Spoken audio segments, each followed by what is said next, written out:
Vai ser uma conversa que vai acontecer em inglês sobre arte brasileira, mas por um olhar estrangeiro. Então, a gente tem aqui a Tereza de Arruda, que vai apresentar junto com eles, o Stephen Filsmeyer, John Basnage e Sergio Linhares, que vão apresentar essa conversa. Eu vou passar a palavra para a Tereza agora, que vai apresentar o projeto deles e tudo que eles vão falar. So, thank you very much. Thank you, Eloisa. Thank you all for being here with us this afternoon. It's such a pleasure, and it's a great opportunity to be here at SP-Arte, just to share our experience and also to be part of this big, big event, what is the art fair. And I am very happy that we have the chance to have for the first time here at SP-Arte our guests, John, Sergio, and Stefan, who came extra to Brazil to visit the fair and also to take part in this panel today. So they are all collectors, and they are for the first time here at the fair, researching and exchanging. Being a collector, it's much more than just buying art. Being a collector is like being a patron, like being a supporter of the art scene. It is not just related to the financial context. It's also related to intellectual and also emotional support. All of them have a very, very specific experience and research and collections. And then I would like to ask them, probably all of you are curious to know, why are they coming to Brazil? Why did they come to SP-Arte? So John, could you please tell us a bit about your interest? That work? Yes. Thank you, Tereza. You hold like this, not me. Like this, okay. I came to Brazil a little bit by chance. I've been coming for a few years, and I was here in January. I started to work with the Yinka Shonabari Foundation last year, and through them I made contact with Tereza, and spent January exploring the art scene in mostly Rio. And my background is collecting mostly African diaspora art, and so it was interesting. It felt very much like coming home when I saw what was happening in Brazil. Some of the same issues, many of the same drivers. There's a huge amount of creativity and engagement around social issues with emerging artists. So it felt very similar to what I had been spending my time with before I came here. So it was and in fact, this is my third month in sort of the Brazilian art world, but I'm having a very enjoyable time. So John, he's just getting into the Brazilian context. Sergio and Stefan, they have already a relation to Brazil. Sergio is a Brazilian based in Munich since decades. And this was then the chance for them to get in contact with the Brazilian art. It's part of their own biography. So Sergio, could you tell us what does it mean to be collecting Brazilian art also right now? Yeah, the whole idea, Stefan and myself have been collecting for 22 years, and we started with expressionism. At some point we thought it's much nicer to collect living artists, and then we started collecting German artists. And you always see Brazilian galleries in the big fairs outside of Brazil, and you get in contact with a lot of the big names of the contemporary big names, which is very nice to collect.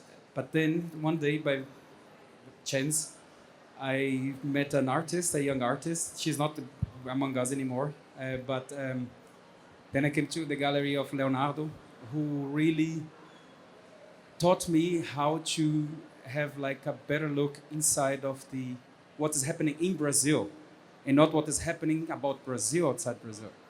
And this for me was a big eye opener, and for Stefan as well, because every time I come to Fortaleza, and I come with like a bag full of art, and it's and through the gallery in Fortaleza, it's like we becoming more educated about Brazilian art. So living outside of Brazil, it's and not coming. This is the first time I'm in the fair.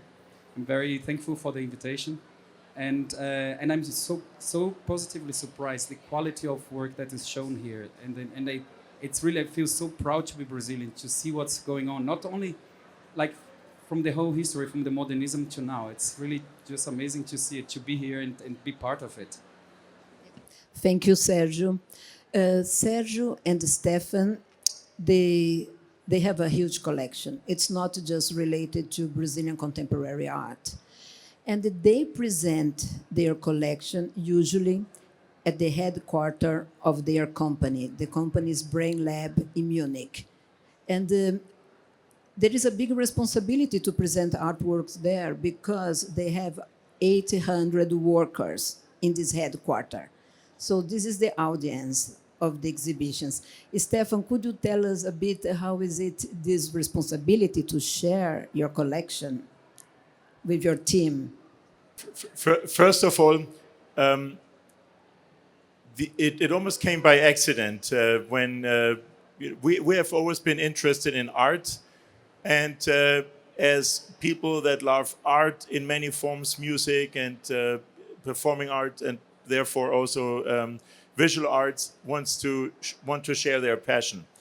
And we have those 800 people that work at our headquarters in Munich, but we have many thousands of visitors that come through, and then people that come for our concerts. There's about 10,000 people each year that come through our building, and at some point we had this idea. Okay, perhaps we should really curate that, and but then when you do that, then the question is how do you really turn that into storytelling? So for that reason, I have a lot of respect for Tereza, and also she has actually elevated the way of how we presented our work to a whole different level. But I have a company that does software for brain surgery, so it's a very rational thing, and you can't just engage the left side with the brain, you also need to do something for the right side with the brain. And Munich is a very competitive tech environment. After the Silicon Valley, it's one of the really tech hotspots. So how do we get the right talent that we can develop the next generation of products, which is also people to which we can speak in a common language by the art we show, and the artwork that would resonate with them would almost serve as a natural filter to get the talent to develop the next generation of technology. And so we did the first show and upgraded it and did another show. And so for the first opening, there were even a few people from the Munich art scene coming, more out of curiosity.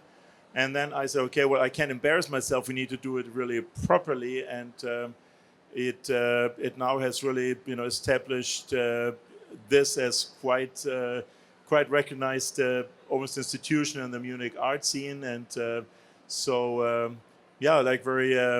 very exciting, and also resulted in Sergio and myself getting deeper and deeper drawn into the Munich art scene. But I think coming here is still quite different, because every art market almost lives in a bubble, and I really think that on the one hand, there's a lot of representation of Brazilian artists also at the international art shows, but coming here is still quite different because you get a very different and much richer collection. Thank you. And all of them, they are collecting contemporary art. Not just because of the art itself. They are working and sharing very close to the artists. So when they have the chance to meet the artists, to be in the studios and to exchange, this is the best. So they are completely happy. And also coming to Brazil right now, we had some discussions these days. Everybody are talking, oh, the Brazilian contemporary art is getting so popular, so strong. Is it because of the Venice Biennial last year, or because of the European shows that are happening right now with Tarsila do Amaral and some others? But I would say the interest is also because we are living a very special context of Brazilian contemporary art. We've been going through this context of repair, the repair of the whole social, political, cultural contexts. So it's another context. It's a new Brazilian contemporary art. There are so many new voices, and so many voices speaking by themselves. what did not happen 10 years ago.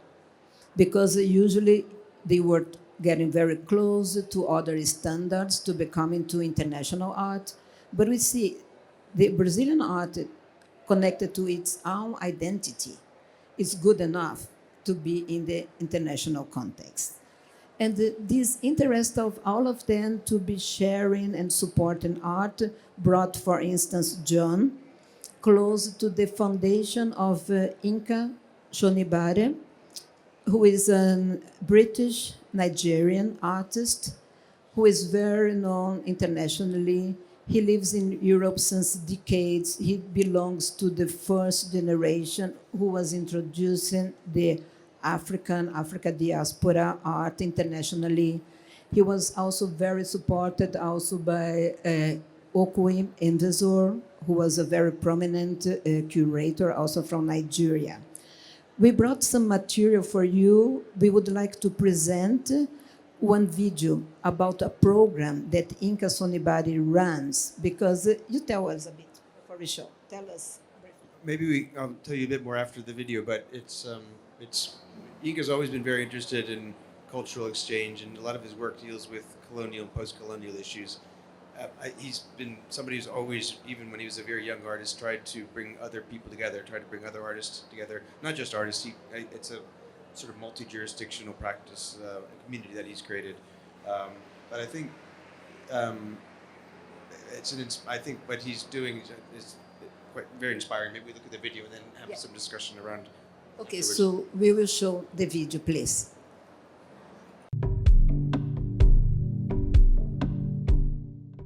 I started GAS Foundation after doing an artist alternative space in London called Guest Projects in my studio. I set up the foundation in 2019 as a charitable foundation that will then support GAS in Nigeria. I wanted to open a residency space in Nigeria. I recognized the need. I realized that a lot of local artists wanted platforms in which they can exchange their work, meet other international artists to exchange ideas.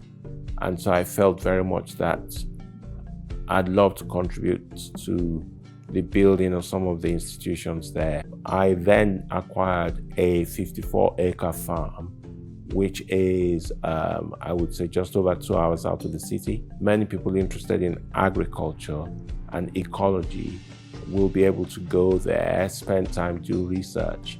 And I wanted to provide a platform for research in that area. My name is Emma Prempe. I'm a painter and sometimes I deal with video and projection. My residency has been over a month long and I've completed it at GAS Foundation in Amiru, Lagos. I think what worked well in a residency was the amount of space I had to look at all of my work all at once, and also having the other artists in the space so I could kind of bounce back my thoughts and we could do that between each other. The value of having a residency at GAS, I think, is community-based. So I feel that we're creating a platform for conversation between local people and our residents. My name is Gideon Gomo. I'm from Zimbabwe, and my current practice is mainly centered on emotions in men. For me, I think the value was being able to be in a new space and also being submerged in a new culture and society that I'm not accustomed to. It's a multidisciplinary residency. Architects, designers, artists, researchers in archaeology. It's really a variety, really. And I think that you actually get the best out of creatives if you put them with people in other disciplines. And so that's more or less the vision for the residency. So what we see there is this one project initiated by the artist Inca Shonibare, and we have something very similar in Brazil. It is Sertão Negro, initiated by Dalton Paula. So we see how important it is for us to support artists because they keep on supporting other artists. They keep on sharing their facilities. and also their success. So John, could you tell us, because John is a member of the foundation, one of the supporter of GAS and also of the Inca Shonibari Foundation, what is in London, tell us about your experience. I should also mention, and I would love to, and following a little bit on what you said, I've become a collector largely as a sort of consequence of being a supporter of artists. So my thing I've always focused on was sort of social engagement and supporting people with vision and creativity. So I became a collector sort of as a consequence of that, rather than starting with the art. So what Yinka is doing, and the other things I support are dance and music. So what Yinka does, I think, is very interesting, and for me, very, very important to create a space that different types of people with different types of creative practices can come together. I've only been involved with him for about 6 months, but I was lucky enough to go to Lagos in November and spend a week with Yinka and the residents of both the farm and the space in Lagos, and just to see how much cross-pollination there was. When I was there, I think there were people from 7 or 8 different countries, 5 of which were in Africa, but a couple of Europeans and somebody from Southeast Asia. And it was really, it sounds very touchy-feely, but it's hard to describe the feeling. It's a little bit, it's very special. And I think it's rare to find these sorts of things. So I think for me, it's a very special place and something I've been very happy to support and look forward to supporting some more. So I'm very happy that John came to Brazil and came also to get more involved with the Brazilian art scene, because there is a lot to do still for the relationship between Africa and Africa diaspora, what is a very live part of our own culture. So I'm sure we have been exchanging that he's getting very inspired by the meetings and also by the exchange with the protagonists of the scene here in São Paulo. And it's funny because I don't know whether it would. I've seen this with other people, but I find the same energy in Lagos as I do in Rio or Salvador. Maybe Sao Paulo if I knew it better, but it's really very special, and I look forward to that, seeing how those two energies can be sort of kind of feed off of each other. Thank you. And all this engagement with artists then brought Sergio and Stefan to the collection also. And they are presenting in Europe many artists for the first time. They are not just collecting very established artists, they are collecting very young artists. And many of them just had for the first time the chance of being presented in Europe through their collection. Could you please tell us a bit about this experience? This is something that's... for me, it's very emotional to talk about the artist, because for me, every work in the collection is like my own kids. I don't have kids; I have my artworks, and I always treat the artworks and the artists in the collection as if they were my kids. For me, they are all the best. They're most beautiful, more intelligent, more creative, and to have those artists, like there is one artist, Gina Alessandra Ribeiro. She's also in the catalog. She's an urban artist, and she doesn't paint on canvas. She did like those paintings because her dog was sick, and she needed support, like quick support, to bring her dog to the veterinary. And I spoke with her. I said, why didn't you just talk to me? And it was so nice when I told her your paintings are going to be in the exhibition, and to see how happy she was. This is like this emotion that you exchange with the artist. I see Yeda here, sitting here. She created an amazing work just for the exhibition. And this is what makes being with artists, close to artists. I see also Caio, another artist that just joined the collection, and Kade. It's also, and it's like, this is what I love in the art, to see those artists. And I want to have the opportunity with Tereza and other curators to present all those artists, because I don't want them to be just in the collection. I want them to be shown. And Stefan, how is for you to be involved in the Brazilian art scene? Well, I think that obviously when you go and collect art, you find a number of microcosmoses in different parts of the world. And sometimes they have their times where this is now the sudden becoming really fashionable and the whole world looks at that. But what is for me most interesting is about Brazilian art two things. First of all, there is a long time and rich tradition of really producing very good art. But also, I think that Brazil is really a combination of a number of different cultures all brought together. I think if a Martian comes to world for only one day, he or she or it should come to Brazil, because here you find, all aspects of life, and just the fact of how, you deal maybe with controversies almost like in a smaller cosmos than the whole world is dealing with. I think that it's also where a lot of the themes in the art world are, globally relevant. And so that's why I think for me it was a natural, fit also for communicating with art what keeps me awake at night. What are the things that have to do with today's world, whether it's maybe violence and identity, gender identity, sexual violence, migration, sustainability, and all those themes you also find here. And I think that the art world is very dominated by a very Eurocentric or Western view. It's like a lot of times white old men, and I think it's very refreshing to also get a different perspective and basically also see how art is really a universal language that really brings us all together. And between Sergio and myself, he is always an impulsive buyer. He would always, if it's an expensive art, he asks me if it's basically, if he can afford it, without that, he just buys it. And then I sometimes have to chase him. Can I even please have the invoice that I know the name of the artist and can get it categorized? But then I think about how do we fit it in the context and where would and when and how do we exhibit it so that we make it part of a broader, story. And so therefore, there's also a, very good teamwork between the two of us in collecting art. Thank you. We are all taking part in the program of the art fair since the weekend. But I have to tell you, Stefan just arrived this morning, only for one day, one night in São Paulo. Thank you very much for being here with us.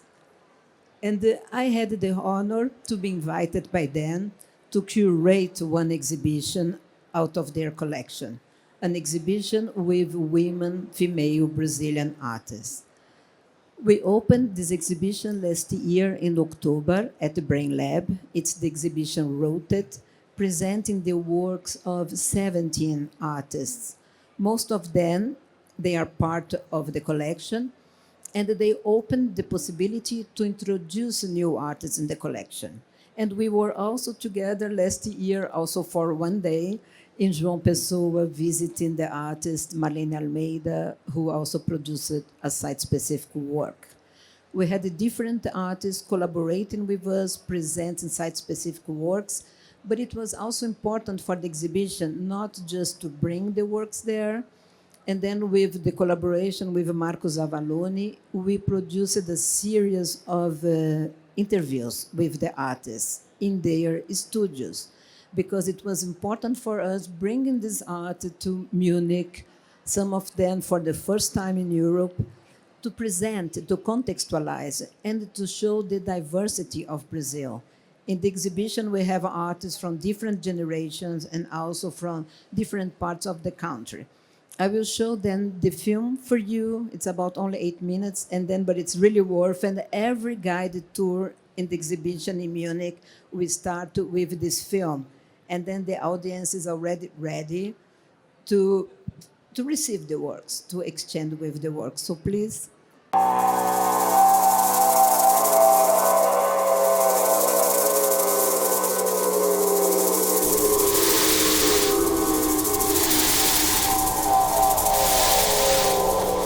Essa obra, antes de tudo, é um grande desafio. Não somente um desafio estético ou técnico, mas principalmente um desafio físico.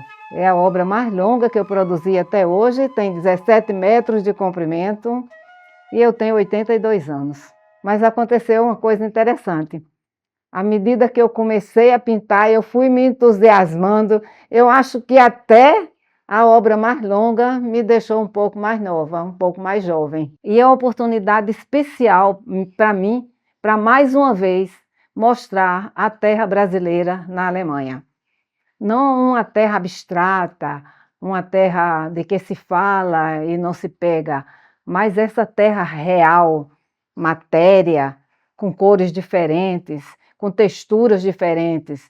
E então eu escolhi trabalhar com as terras do Nordeste de regiões diferentes. Comecei com a minha própria região, eu moro em João Pessoa, capital da Paraíba, mas eu nasci no Brejo Paraibano, na cidade de Bananeiras. Então eu usei a terra de Bananeiras, que tem um tom meio rosado, entre rosado e um pouco de amarelo bem clarinho. Comecei com essa, mas depois eu passei para outras terras. Bananeiras é uma região de mata, é uma região de brejo, com mais umidade, mas eu tenho sempre uma paixão pelas terras dos lugares mais áridos. Então, as terras da região de Seridó, do Cariri, as terras do sertão. Eu acho que talvez porque aí o solo tem uma cobertura vegetal muito rala e ele se mostra. Então, é um momento da gente ver todas as cores da terra, é caminhar no sertão. Além de tudo, a gente tem o sol, um sol maravilhoso iluminando tudo. Acho que essas duas coisas sempre me apaixonaram. E esse trabalho vai levar para a Alemanha, vai levar para o outro lado do mundo as cores da minha terra. E eu espero que também lá falem um pouco da natureza, dessa natureza que é maravilhosa, mas que é transitória, assim como a gente.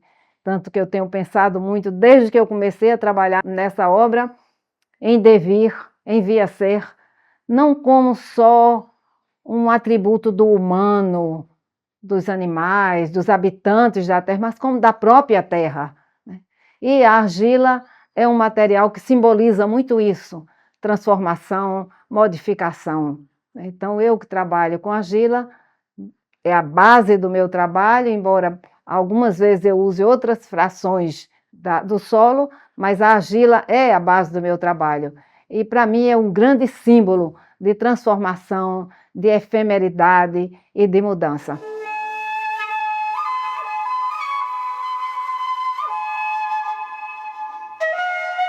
Eu acho que a pintura, apesar de que muitas pessoas, né, depois da era da fotografia, ainda mais atualmente, né, se fala que a pintura não tem mais lugar, né, que ela, enfim, até tem gente que especula que morreu, que eu acho uma loucura, assim. Eu não vejo muito as coisas assim, isso é passado, isso é presente, isso daqui é o futuro. Acho isso meio cilada, sabe?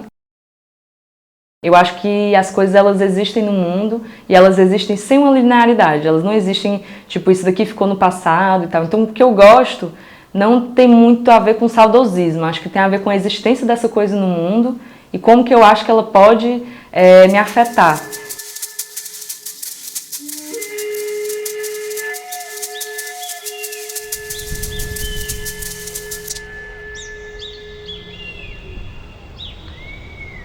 Eu tenho muito orgulho do que eu sou, assim, como lésbica, como mulher, como feminista.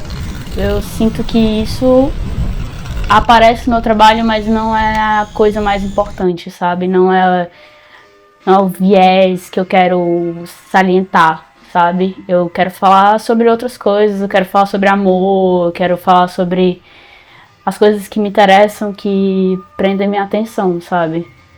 Não é sobre uma coisa específica, são muitas camadas, sabe? E cada camada faz parte de mim e eu não tenho como esconder isso, sabe?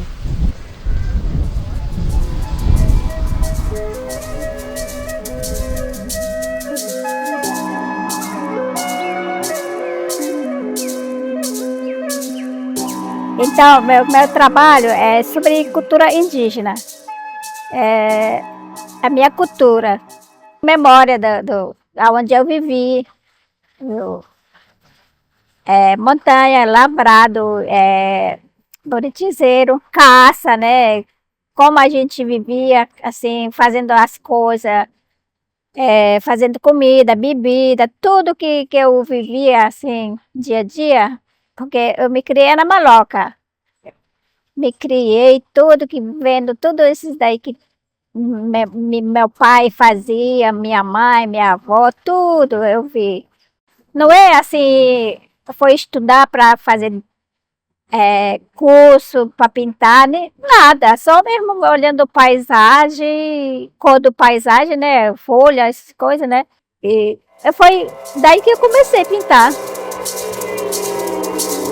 Eu vejo uma maturidade nessa expressão do trabalho em linhagens, devido a esse momento, porque não foi uma perda, foi eu costumo chamar de uma iluminação, que eu passei no final do ano com o meu pai. Eu ainda não tinha falado desse meu percurso de vivência do câncer de mama. Essa instalação, objeto, elas têm essa ligação de uma para outra, que são minhas tias. Eu me coloco na expressão desse trabalho como participante desse processo feminino de cura, onde as minhas tias e minhas avós estão representadas, a minha mãe. Eu quis, como forma de gratidão e honra por esse feminino, tratar da minha biografia através da costura, do alinhavo, do bordado. Eu quis trazer o feminino também nos cabides, onde eu entalhei flores e apliquei mamas, bustos que se deformam e se agrupam uns aos outros. Uso também as pérolas, que é um elemento de vários trabalhos meus. Internamente, elas recebem imagens biográficas, que são ressonâncias minhas. Agora que eu resolvi falar desse processo de cura, com essa alegria interna que eu tenho de estar passando por esse processo de uma forma leve, que eu considero rica para o meu aprendizado, para o meu autoconhecimento, para o meu reconhecimento artístico, para o meu reconhecimento da minha linhagem, minhas raízes, minhas origens.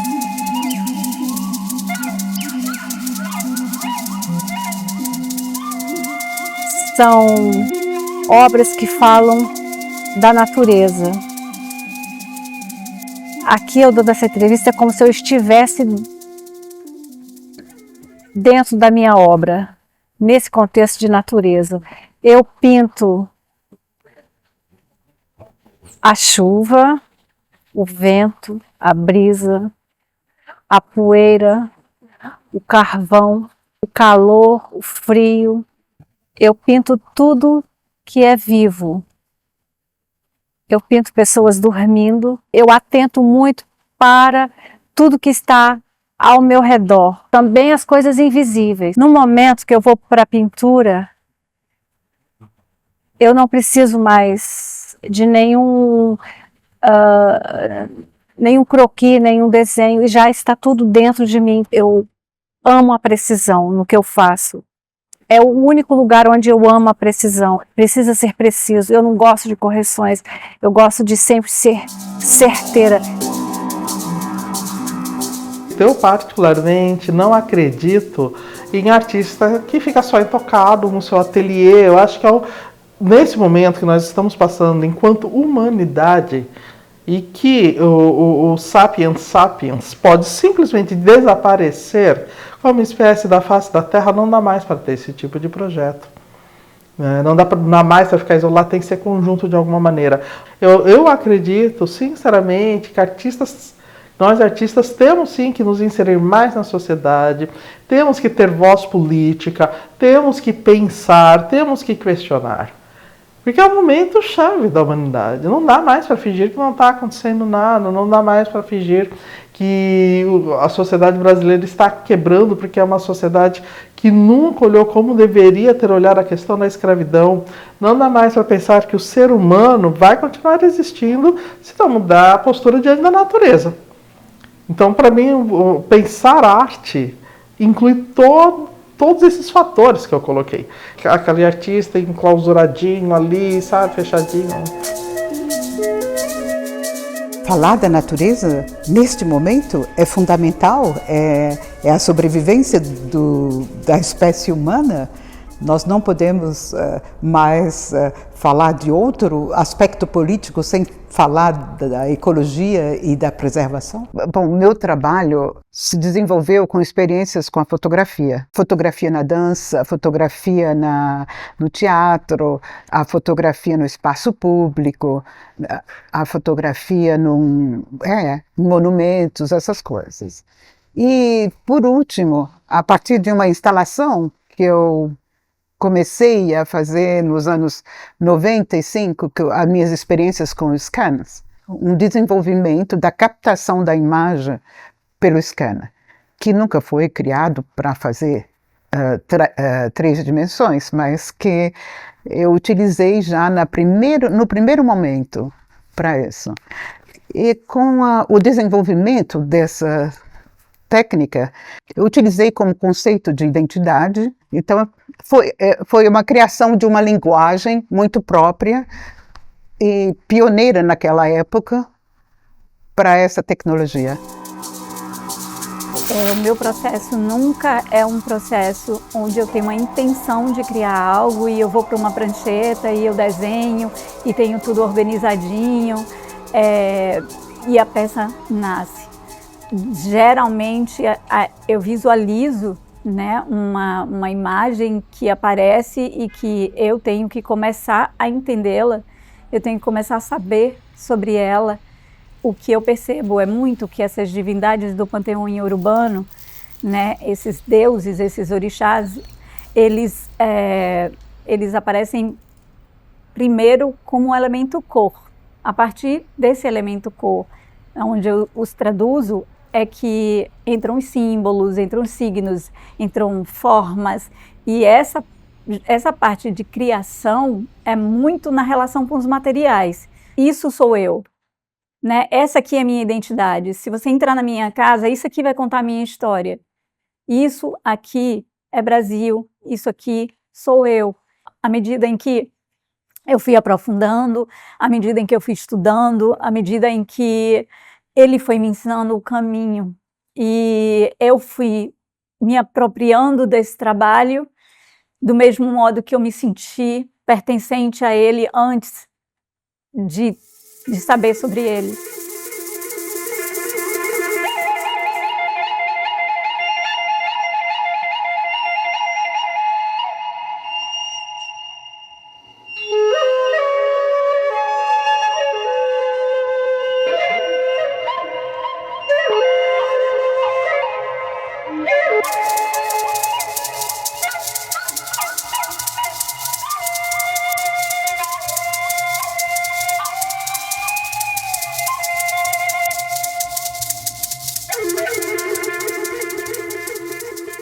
So you could see part of this exhibition and you could see how complex it is working with contemporary art, researching, collecting, and also presenting abroad. It's extremely complex. And we are very happy because most of the artists that we saw in this video and also the others taking part in the exhibition, they are presented right now here at the SP-Arte. So it means we are very updated. I'm not sure, there is only one artist from the exhibition here. I'm not sure if she would like to just say something. Ieda, você falaria alguma coisa sobre a sua experiência tendo sua obra apresentada em Munique?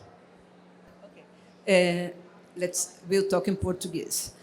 Ieda, você então nos fala um pouco do que é essa tua experiência, porque na verdade a Ieda Jardim produziu uma obra específica para a exposição, que na verdade é um site específico, E poderia nos contar como foi essa experiência e o que significa para você ter uma obra comissionada, né, com uma produção para um projeto em Munique? A minha gratidão é muito grande, porque esse trabalho me pegou num processo emocional muito poderoso. Eu tinha acabado de perder o meu pai, né, entre aspas. Eu falo que é uma iluminação, vocês viram no vídeo. E Tereza e os meninos me convidaram para esse trabalho e isso brota, né? É muito intimista para mim. E o título do conjunto das obras veio muito intrínseco nesse processo que eu estava vivendo. E quando a Tereza me convidou, eu falei assim, Tereza, eu já sei o título, Linhagens, que é a minha linhagem. Então, o trabalho trata da minha autobiografia, que eu vivenciei há uns anos atrás, do câncer de mama.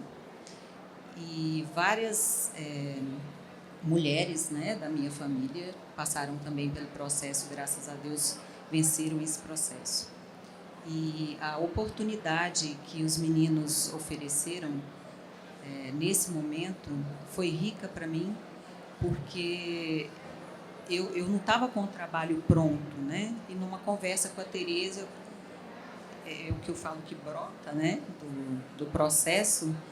E quem me acompanhou muito também, além da Tereza, foi o Léo, quem eu ligava para ele e perguntava, Léo, quero fazer mais um pouco, quero costurar mais um pouco. E isso eu acho que é o nosso processo interno, né? O meu, diante do trabalho, foi assim. A gente não vê um momento de findar o trabalho. Por isso, as datas, né, ficaram...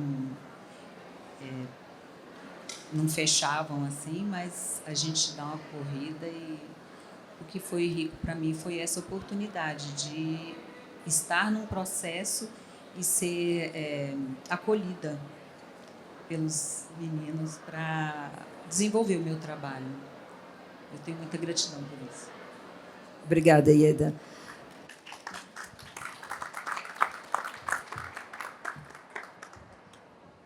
So we were talking just about this, what is to be a patron. It is the support, financial, intellectual, and also emotional. And we are very happy that we have the chance. We prepared extra, presenting today for the first time. We prepared a catalog for this exhibition. We made it in Germany. We are working with a very good German editor, De Cefal. Is an editor just working with art books. So it was ready last week. And last weekend, it was already presented in an art fair, book art fair in Leipzig. But here is the first time that we shared the book with the audience. We brought some copies for all of you, and we are very happy, and I'm very thankful for all of you for the support to have the chance to make it complete, developing the exhibition, introducing new artists to the collection, and also creating the exhibition and also the publication. But we will also open for some questions, but before that, let's come back to SP-Arte 2025. I believe I'm curious, and some of you are also curious to know what are the highlights that they saw at the fair. So probably, John, could you tell us, because John has been in the fair yesterday and today, and before we were visiting some studios, institutions, galleries. So tell us the highlights of SP-Arte 2025. You didn't tell me ahead of time I had to come up. It's difficult because there is so much. I would say that the thing that impressed me most was the quality of, overall, the quality of what is being shown.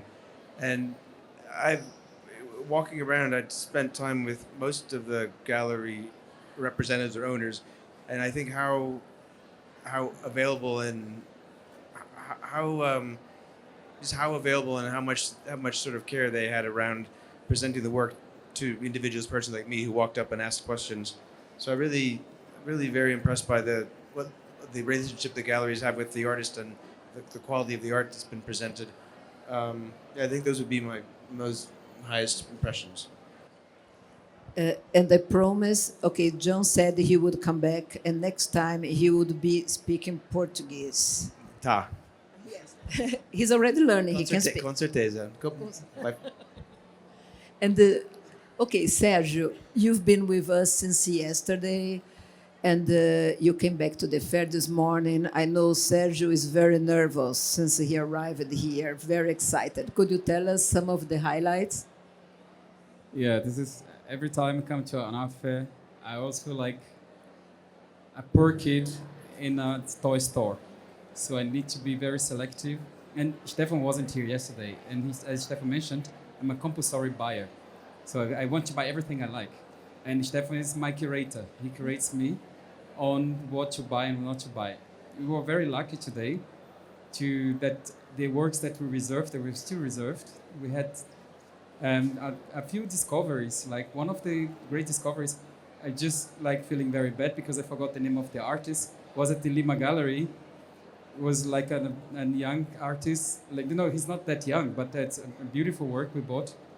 And also not only Brazilian artists, so we also other artists from Latin America. And you will be surprised that it's per accident, like I think 60% of the artists in our collection are female artists. And that's why came the idea also to create this show, Female Brazilian Artists, because I believe of the power of the women. I grew up in a house with 3 women, and they showed that the women are really powerful. So I have a lot of respect for women. And Tereza was a crucial part of it. And as Joe mentioned, coming back to the art fair, and I also mentioned before, the quality overall is really amazing. I'm so positively surprised. And we go to all those big fairs, all the brand names, as you know. I'm not going to mention any of them, but the quality is really superb. It's really amazing. Okay, and Stefan, who came to São Paulo this morning, he has still his jet lag, or not even time to have a jet lag. And I know at 10 o'clock they were already at the fair. So, Stefan, tell us about your highlights and your experience. Well, I think the highlights, besides great art, is here always the people. I really think that it's not only great art, but also great vibe. It's the artists, the gallerists, the visitors, and it's also, I think, a more diverse crowd than what you find at many art fairs. It can be like very, again, the art world is sometimes a collection of different bubbles, but I think that here you find people from maybe in the audience from all walks of life, etc. And I think there was also a number of really new discoveries. And I have to say that sometimes at art fairs, you always like things, and there's things that you don't like so much. But I have to say that everything was very interesting and really almost like told the story of maybe Brazilian art history, etc. For me, it was a really very inspiration and eye-opening thing. I'm glad I came, even if it's only for 1.5 days, and I think that everybody should come. And I think it's also great that Brazilian galleries are quite present at international art fairs, because it will be very effective to solicit other visitors to come. You find also maybe India has an interesting art market, etc., but you won't find a lot of Indian galleries at the international art fair. So I think there's probably more of an exchange, and you also find that Brazilian art is very much appreciated at all the big, at the Venice Biennale, etc. So I think the importance and the influence it has on the global art market is very crucial. And basically you'll find here that it's not just about the big names and the works that everybody knows, but there's a whole spectrum and a really rich pipeline of maybe young artists, and I'm very curious on which direction they will take. And so I think this is like the first one, but for sure not the last SP-Arte that I'm coming to. Thank you. So now I would ask if someone has some questions from the audience. No questions. Okay. Yeah. There is a mic. Hi. Do you hear me? Can you hear me? Yeah. I'm Florine. I actually study at Technical University in Munich, so I would love to come by when I'm back. And yeah, Stefan, I really resonated with what you said about coming back here to Brazil, coming back home for me also. I feel like, I don't know, life is driven by different things over here, and the positive and the negative side of it. But yeah, now to my question. I took a little peek at your booklet already, and you have a section with sustainability, and I was curious how you interpret it, how you translate it into your work, what role does it play? Yeah. Well, in Europe, everybody talks about sustainability almost to the point as if the Europeans invented it for themselves. I find, sometimes in the US, people just say, oh, those European tree huggers. But I somehow really think that the recognition of a harmony between man and nature, I think you can really see in a very, poetic way in a lot of the art works that you have here. And Sergio basically said that, well, I want to have a show about female Brazilian artists. And then we basically contacted Tereza, and she looked at everything we collected so far. And she said, well, all of the artists that you have collected have a relation of human and nature. So it may have served as a natural filter, but we also felt that it's maybe something that we can use to tell a story. So at the end of the day, it was, also the dialogue that we had on how do we really tell a story about the artwork. And so we had the show before was called Unrooted. It dealt with migration. And there's voluntary migration, forced migration, and micro-migration. And we talked about someone being unrooted and what are your roots, what is your identity, etc. And perhaps it's the looking back at nature and the man-nature relationship that is maybe the answer in an unsettled world. And we felt that from the physical roots to the way of how maybe those female Brazilian artists looked at the interconnection to nature was something that is a very fresh and interesting perspective also to Europeans. And say, well, maybe it's not that we just somehow are the only people that have that view or that thought, and that really shows that art is a universal language. And to the sustainability, so it was very important for us that to all the plates with the name of the artist, with the information of the works. This is ours of recycled materials, so it's paper that is recycled. So we thought, okay, we cannot talk about sustainability and have plastic. So she's amazing. She knows it, and everyone knows her. She's great, and it was the whole idea. It was very well thought. Was how we going to put all this sustainable. Also the works by Marlene, that she uses always natural colors. She doesn't go to the shop to buy oil. She creates her own colors. So everything is very, very ecological. So this was one point when we started developing the exhibition, also for the whole visual communication to work with this material. And even the catalog, it's made out of papelão, so paper. So it's something very easy, recycling. So this is something that we are really worried by conceiving projects, and also with shipment. We try to be as good as we can. Some more questions?